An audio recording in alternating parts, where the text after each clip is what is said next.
नमस्कार दोस्तों, मैं तापस आप सभी का स्वागत करता हूँ फ्री बर्ड ट्रैवल्स में। इस सीरीज़ का एपिसोड ये दूसरा है, लेकिन इस ट्रिप का ये तीसरा दिन है और मैं निकल रहा हूँ अमरावती से संभाजी नगर के लिए। आप लोगों ने पिछले एपिसोड में देखा होगा कि मैं ओडिशा से यहाँ तक कैसे पहुँचा था। आज कारंजा और जालना होते हुए मुझे 320 किलोमीटर कवर करने हैं। अगर आप इसी रास्ते से जा रहे हैं और सुल्तानपुर के आसपास हैं, तो लोनार लेक जरूर विजिट कीजिए, जो कि एक विशाल उल्कापिंड के इम्पैक्ट से बना एक क्रेटर है। इस झील का पानी समंदर के पानी से 7 गुना नमकीन है।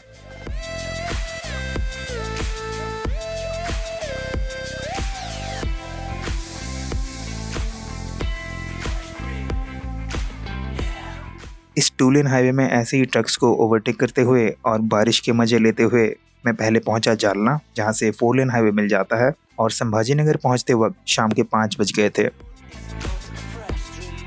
आपको पता है इस सिटी का नाम कुछ टाइम पहले तक औरंगाबाद ही था। बहुत सारे ऑफिशियल बोर्ड्स और होर्डिंग्स में अभी भी आपको पुराना नाम ही दिखेगा। पॉपुलेशन के मामले में औरंगाबाद है महाराष्ट्र का 5वां सबसे बड़ा शहर। रहने के लिए मैंने होटल अथर्व में रूम लिया था, जिसका रेंट था 950 रुपये पर नाइट।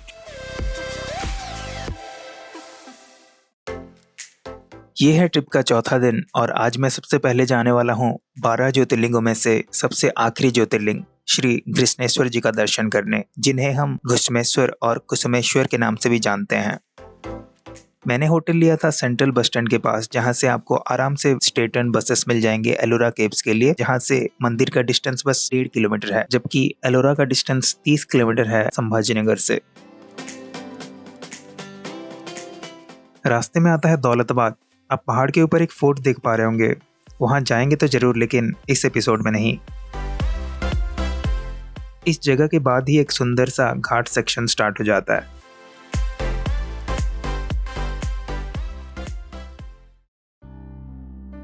मंदिर पहुंचने में 30-40 मिनट से ज़्यादा वक्त नहीं लगता। यहाँ पे पार्किंग की भी अच्छी व्यवस्था है। सिर्फ एलोरा और संभाजी नगर ही नहीं, बल्कि शिरडी और शनि शिंगणापुर से भी ये बस 100 किलोमीटर की दूरी पे होने के कारण यहाँ पे भीड़ तो साल भर रहती है, लेकिन बहुत ज़्यादा भीड़ से बचने के लिए आप यहाँ वीकेंड और मंडे को आना अवॉइड करें।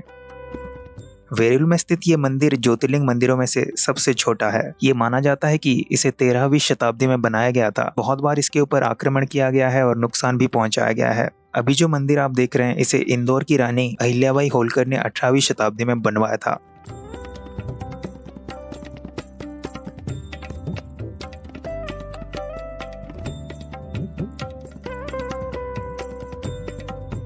लाल पत्थर से बने इस 5 मंजिले मंदिर में आपको भगवान विष्णु के 10 अवतार के मूर्तियां देखने को मिलेंगे। इस मंदिर का एक अनोखा रिवाज है, पुरुषों को शर्ट या बनियान पहन के अंदर जाना अलाउड नहीं है।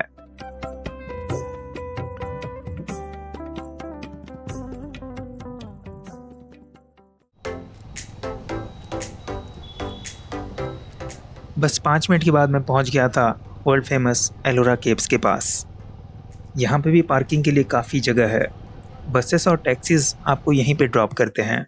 मैं अब मंदिर से आया इस तरफ से, सुबह संभाजी नगर से आया था इस तरफ से, और एलोरा केव्स का एंट्रेंस है इस तरफ। ये रहा टिकट काउंटर, और इंडियंस के लिए एंट्री फी है 40 रुपये, जबकि फॉरेनर्स के लिए है 600 रुपये। आपको ऐसा एक टोकन मिलेगा जिसको आपको संभाल के रखना है, क्योंकि इसके खो जाने पे आपको 100 रुपये का फाइन देना पड़ सकता है। एलोरा में तकरीबन 100 केव्स हैं और उनमें से 34 खुले हैं टूरिस्ट्स के लिए। अंदर आते ही सबसे पहले आपको देखने को मिलेगा केव नंबर 16, लेकिन उसके बारे में हम बाद में बात करेंगे।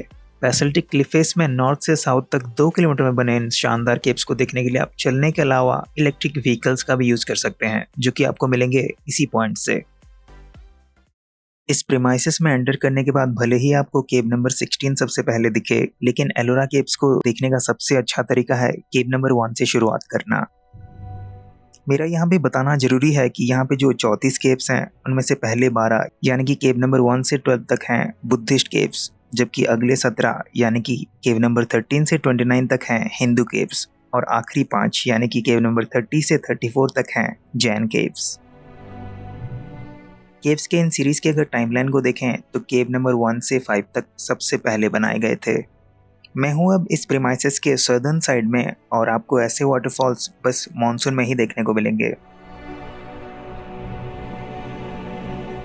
अगर हम केव नंबर 1 की बात करें तो यहाँ पे आपको कोई मूर्ति देखने को नहीं मिलेंगी और दिखेंगे 8 छोटे छोटे सेल्स जो कि शायद अनाज रखने के काम आते थे।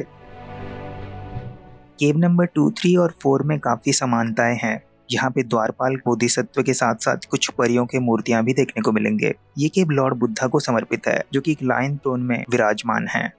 केव नंबर 1 to 6 के बीच यह केव आकार में सबसे बड़ा है।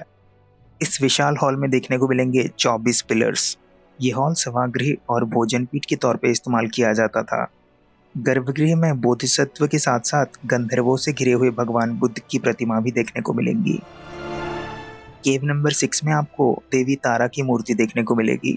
केव नंबर 7 में एक बड़ा सा प्लेन हॉल है और दिखेंगे कुछ आधे बने हुए सेल्स, जबकि केव नंबर 8 में आपको 2 हॉल्स दिखेंगे और एक हॉल में आपको पद्मपानी, जिनको हम बोधिसत्व अवलोकितेश्वर के नाम से जानते हैं, उनकी एक मूर्ति है जिसमें उनके 4 हाथ हैं।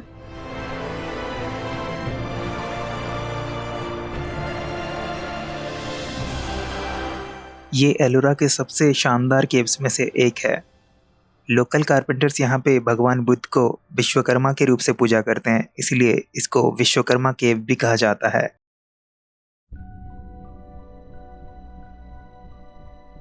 7th सेंचुरी में यहाँ बने बुद्धिस्ट सीरीज ऑफ केव्स में ये एक ही चैत्य विहार या उपासना स्थल है।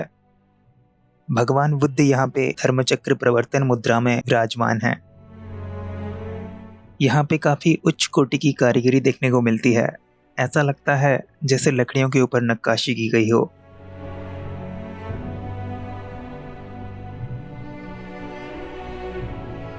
दीवारों में बोधिसत्व, सेविकाओं और आमरस कपल्स के भी मूर्तियां देखने को मिलते हैं। केव नंबर 11 और 12 में काफी समानताएं हैं। दोनों ही 3 थाल हैं, मतलब 3 मंजिले। ऊपर वाले मंजिलों में बौद्ध भिक्षुओं के लिए आवास स्थल था, जबकि नीचे वाले मंजिलों में अभी भी देवा देवियों के जैसे कि गणेश जी और दुर्गा माँ के मंदिर हैं। इसका ये मतलब है कि पहले ये केव्स बुद्धिज्म फॉलोअर्स इस्तेमाल करते थे और बाद में हिंदू। ये थे एलोरा के बुद्धिस्ट सीरीज ऑफ केव्स जो कि 5th से 7th सेंचुरी के बीच राष्ट्रकूट राजवंश के राजाओं ने बनवाए थे। अगले एपिसोड में हिंदू और जैन केव्स को एक्सप्लोर करेंगे। इस वीडियो को यहाँ तक देखने के लिए बहुत बहुत शुक्रिया। मिलते हैं ऐसे किसी अच्छे से एपिसोड में। तब तक के लिए bye bye and take care.